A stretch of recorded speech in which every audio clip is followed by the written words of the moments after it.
Hello everyone, welcome back to my channel.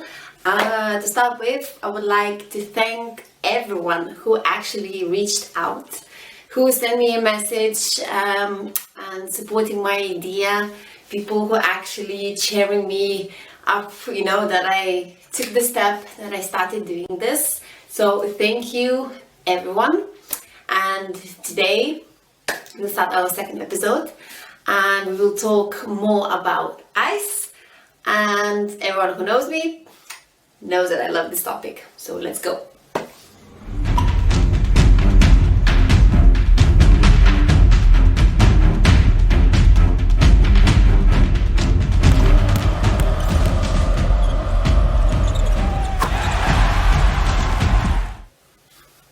So ice has been used for treatment of acute injuries. So when the injury happens, let's talk about basketball specifically, usually ankle sprains, right? So when the injury happens, the first thing everyone asks is ice. Give me some ice. And I think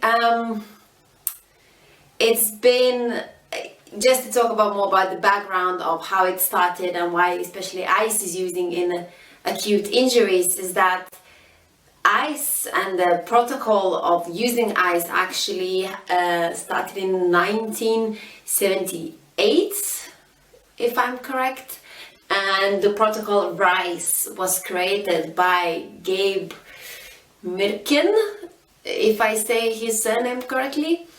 And the RICE protocol itself was rest, so R stands for rest, ice, compress and elevate.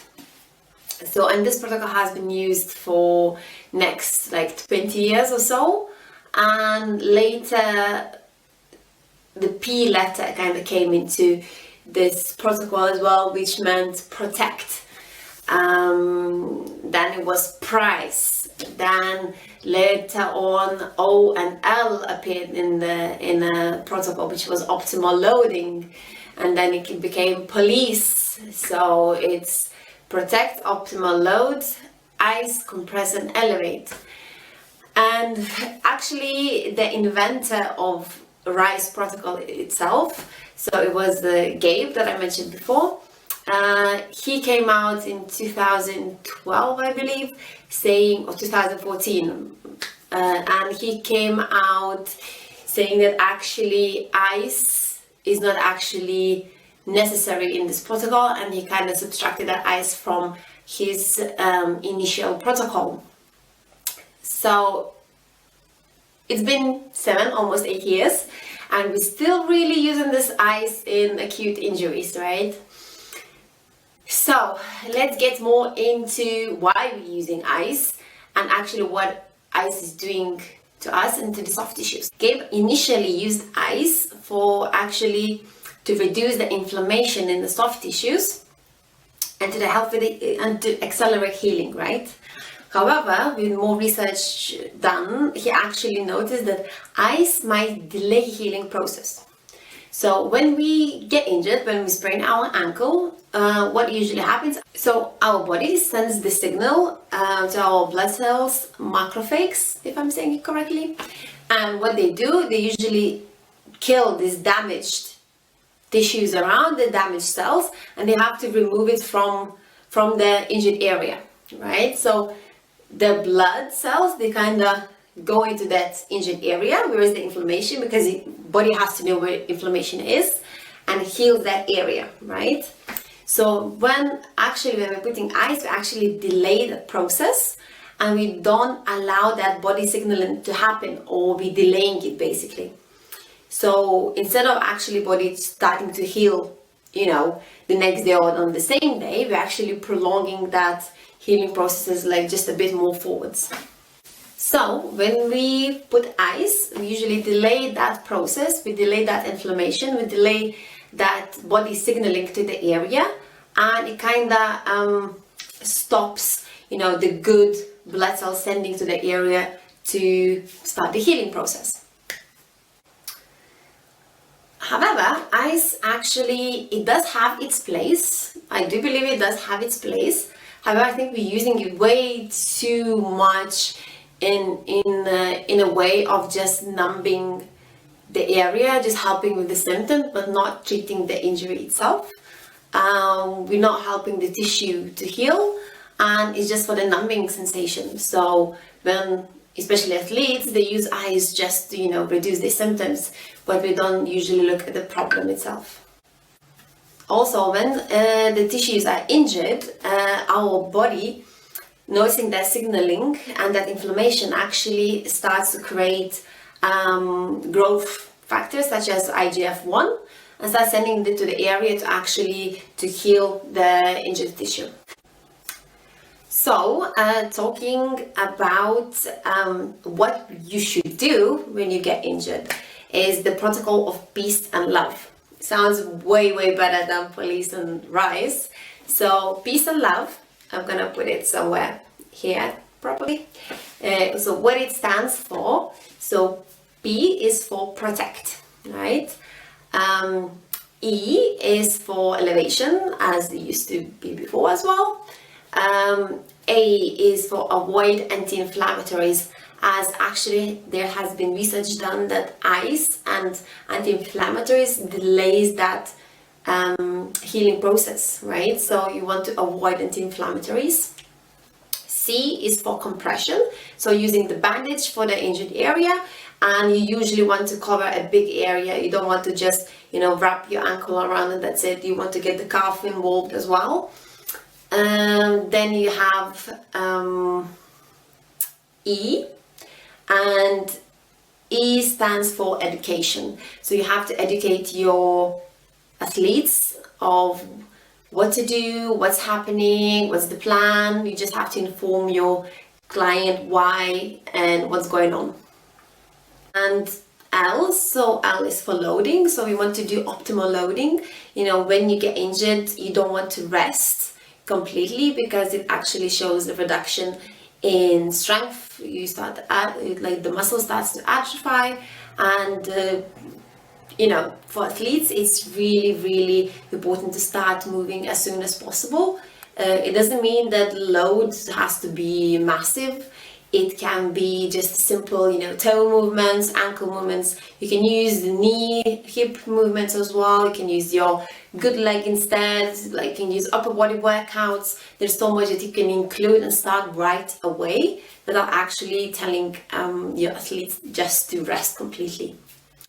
Then there is O, so you want to keep your athlete optimistic, right? So actually the mood and understanding and just being more, not so negative about things that's happening, not being miserable that, why it happened to you, why it didn't happen to someone else.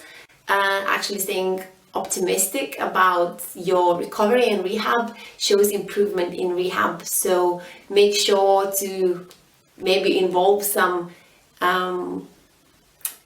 engaging exercises. So get the ball into athlete's hands, so he'll be more encouraged to do the exercises and he'll be more optimistic in his rehab process.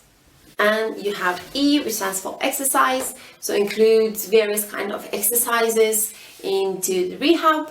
As I said, don't forget your aerobic, don't forget athletes' aerobic capacity. Even if leg is injured, you can still do upper body workouts. You can get into swimming pool and so on. So I'm not saying that ice doesn't have place. I do believe that we can use ice when it's really massive swelling and when the pain is just if the patient or athlete can't tolerate the pain. Yes, ice can be used. Of course, if it's open fracture or really severe bleeding to the area, you can use ice. I totally agree with that. However, I think nowadays and in what I'm seeing, in practice, I believe that we're using just way too many and way too much just to try to reduce the symptoms of what athletes are feeling.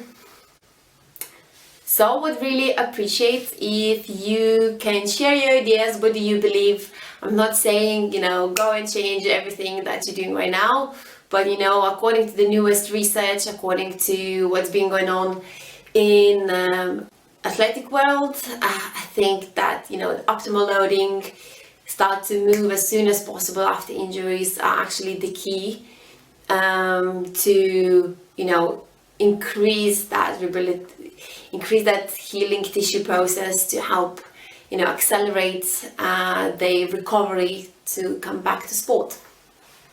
Also, there's a thing of it depends, I guess, where you are at the season at the moment.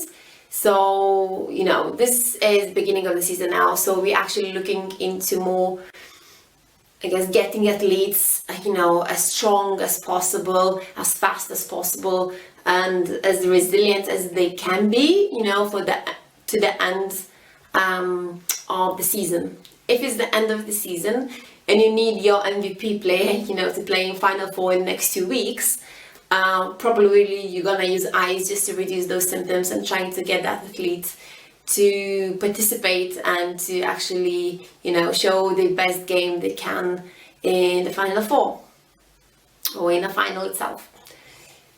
So just sharing my ideas, sharing my thoughts, and just want to discuss with all my colleagues that are out there. So please send me a message, comment under this video, press subscribe, whatever that button is, and let's stay in touch. Also, just wanted to share just some thoughts and ideas for next year. I have met some wonderful people that I'm just glad that I had a chance to meet them, and not gonna spoil anything right now, but for next year, please just look up into EuroLeague Strength and Conditioning Association page, and soon there will be information released regarding next year conference. I attended this conference this year and I was so excited, and I think it really gave me more insights of what's going on in EuroLeague's teams and how they're actually approaching players and team management and injury management, and you get to know and to meet wonderful people there that are actually working at this league and at this level, which I believe just gives you a huge opportunity just to connect and ask questions that you want. So definitely I'm gonna put the link in the description, and definitely follow that information and look out for exciting news for next year.